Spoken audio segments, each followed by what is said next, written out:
میرے مسلمان بھائیوں السلام علیکم ورحمۃ اللہ وبرکاتہ۔ میرے بھائیوں، کچھ دنوں پہلے میں نے ساحل ادیم صاحب کی ایک ویڈیو اپلوڈ کی تھی جس کے اندر انہوں نے ایک وظیفہ بتایا تھا کہ قرآن حکیم کی 3 صورتیں باوضو پڑھ کر اگر سویا جائے تو خواب میں جنت اور جہنم کا دیدار ہوتا ہے، اور اس کو انہوں نے کہا تھا کہ یہ ایک حدیث مبارکہ کے اوپر بیس ہے۔ ریسنٹلی انجینئر محمد علی مرزا صاحب سے جب اس کے بارے میں سوال کیا گیا تو انہوں نے اس کا کیا جواب دیا، آئیے ہم ان کا جواب سنتے ہیں۔ حدیث میں کوئی ایسا وظیفہ ہے کہ قرآن حکیم کی کچھ صورتیں پڑھ کے اگر سویا جائے تو خواب میں جنت اور جہنم کا دیدار ہو سکتا ہے؟ دیکھیں، میں چھوٹا تھا تو میرے استاد نے یہ مجھے کورس بتایا تھا۔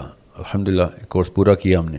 کورس کیا ہے، ایک دفعہ ہی پڑھنی ہے آپ نے، مگر تب تک ہوتا نہیں، واقعہ کرتے ہیں۔ سورہ انفطار، سورہ انشقاق اور سورہ تکویر، یہ تینوں ایک دفعہ آپ تجوید صحیح کر کے باوضو پڑھیں، باوضو ہی سوئیں، انشاءاللہ جنت پوری جہنم پوری کا دیدار ہو جانا ہے۔ جنت پوری جہنم پوری کا دیدار ہو جانا ہے۔ جی اس طرح کا کوئی وظیفہ نہیں ہے جی، یہ کہانیاں بنائی ہوئی ہیں لوگوں نے۔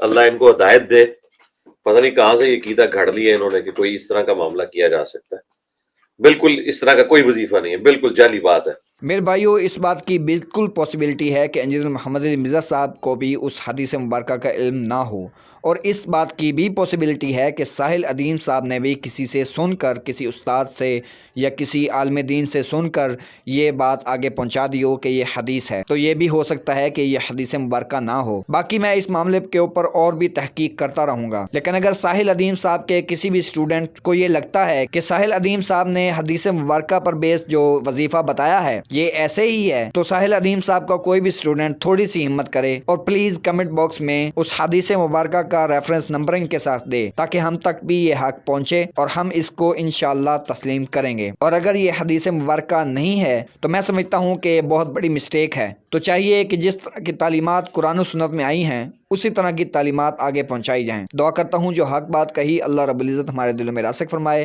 ہمیں کتاب و سنت کی تعلیمات کے اوپر عمل کرنے کی توفیق نصیب فرمائے، آمین۔ وما علینا الا البلاغ المبین۔ السلام علیکم ورحمۃ اللہ وبرکاتہ۔